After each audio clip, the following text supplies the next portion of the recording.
So, Chris, a few moments ago, you were talking about internal champions. Randy, you were talking about panel organization, buy-in across departments, making sure people are buying into this software idea. Any further ideas you would share on implementation and making sure people are getting the most of the software tool? For example, training, any other kind of scaffolding to make sure that if you're going to make this investment, you choose the right software tool, but you're also implementing it to the fullest and earning that buy-in by making sure people are invested in success. My answer is going to be a bit more hard-nosed than Randy's will be. If you run a business, it needs to be all in and all in that direction, and it's not optional. So I'm going to throw out a hypothetical to you.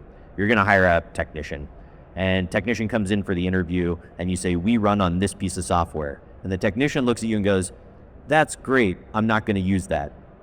Would you hire that person? No, of course you wouldn't. Imagine you have all these people in your company, and you go to deploy a piece of software, and one of those people in your team goes, yeah, I'm not going to do that. I would fire that person. Like that.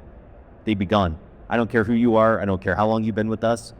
We're going this way. Now, how do you not just jump to that conclusion? The answer is we have to get everyone together. We have to describe our problem. We have to describe our use case. And then we need to bring people along the ride and get buy-in. So we don't just fire somebody for not using the software. We need to actually explain to them the why. You started with this conversation early, and I think it's really important. We then need to actually have somebody who's responsible for getting the buy-in of their teammates. Now, if somebody absolutely drags their feet, they're going to get 3 shots at this, up to and including we fire them.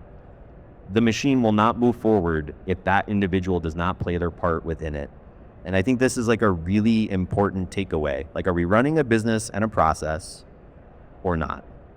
And that's the way I see it. Randy might feel differently. No, I think that's spot on. I don't have anything to add to that other than for those of you that are listening to this and run your business, it's this is not, I mean, use your team to run the evaluation and make a selection. And once a decision is made, it's imperative, I think, for the leader of that business to have a hard line and say this is going to be implemented, and everybody's going to buy into it, because you get a little bit of resistance, and then that kind of rubs off on somebody else, and all of a sudden you got this kind of toxic environment within the organization that is just not going to work.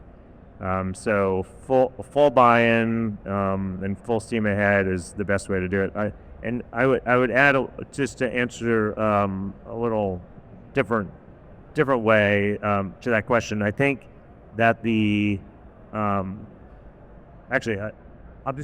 I'll just leave it there, because I think I was going to take it in a different direction, but I think we're probably running short on time. So, Chris, do you want to add something?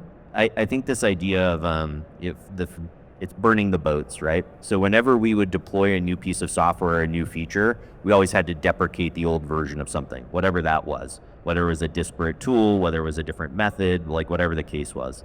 And so what we would do is we would actually outline that plan to people. Here's when we're going to deploy it. Here's when we're going to teach people about it. Here's when we're going to be hard cut over. Here's when the other tool gets shut off. And I'll give you a simple example. We deployed Slack across our organization years ago, and everyone had still been emailing for a while. And there was a statement that the CEO sent out to everybody, which was, on this day, if you email me, you will not get a response. Try and do that now.